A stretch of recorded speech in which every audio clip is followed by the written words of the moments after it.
Hello Years 1 and 2.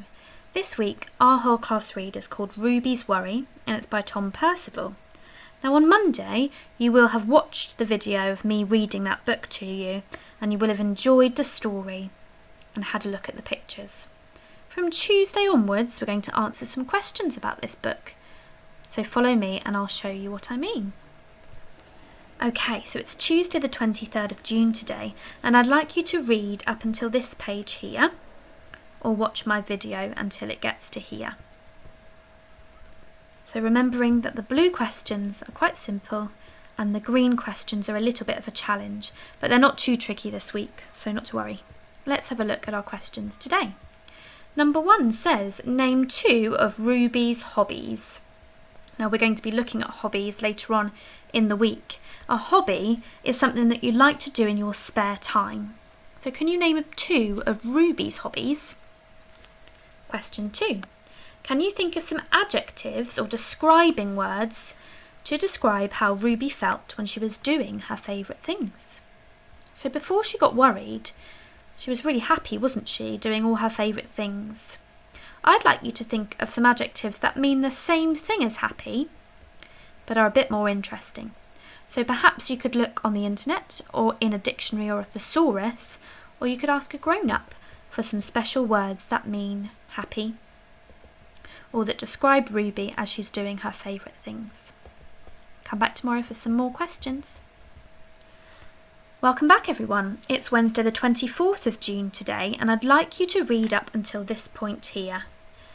Ruby's worry is starting to get bigger and bigger, isn't it? And it's starting to sort of stick around and not really leave her alone. Question 1. It says, name 3 places Ruby found her worry. So go back to the book and have a look. Where was the worry cropping up in her day? Question 2.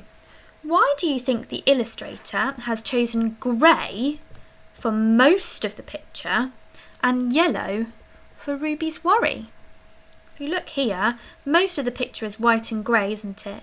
But the worry is bright yellow. Why do you think that is? What does that do when you're reading the story and looking at the pictures? Have a think. Come back tomorrow for some more questions. Okay, it's Thursday the 25th of June today, children, and lots of you have been sending in videos of yourselves answering these questions, which I've really enjoyed. So remember, you can write the answers down if you'd like to, or you can take a video of yourself explaining your answers just using words. It's up to you. So today we're reading up to this point here in the story, and at this point the worry is really, really big. It's bigger than Ruby herself, isn't it? Okay, number 1. It says, can you find 2 synonyms for the word worried? Now, like yesterday, a synonym is a word that means the same thing as another word. So can you find 2 words that mean the same as worried?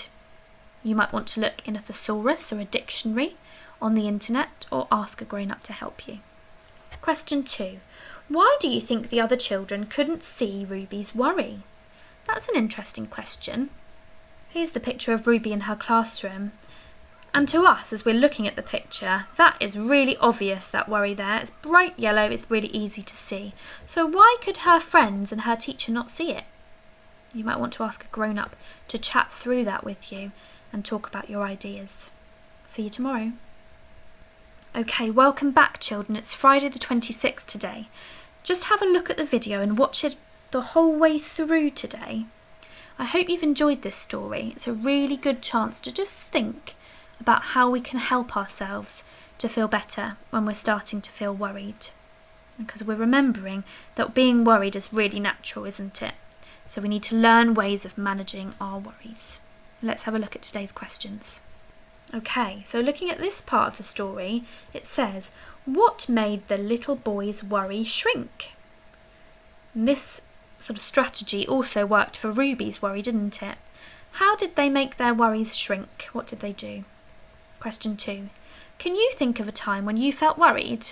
What helped to shrink your worry? So it might have been something different that you did. Or maybe you tried one of the strategies we've been using this week, like your worry jar or your sock puppet, or perhaps a bit of dancing to help your worry shrink.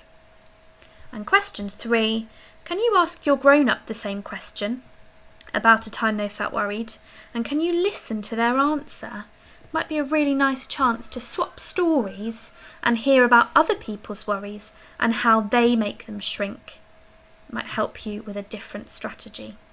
Okay, I've really enjoyed this story. Next week's story is really exciting. We're going to be looking at doing some artwork and some stories all about pollution, rubbish, and how to make our world really beautiful. So it's a really exciting art-based week next week. I hope you'll join us for that. Take care. Bye.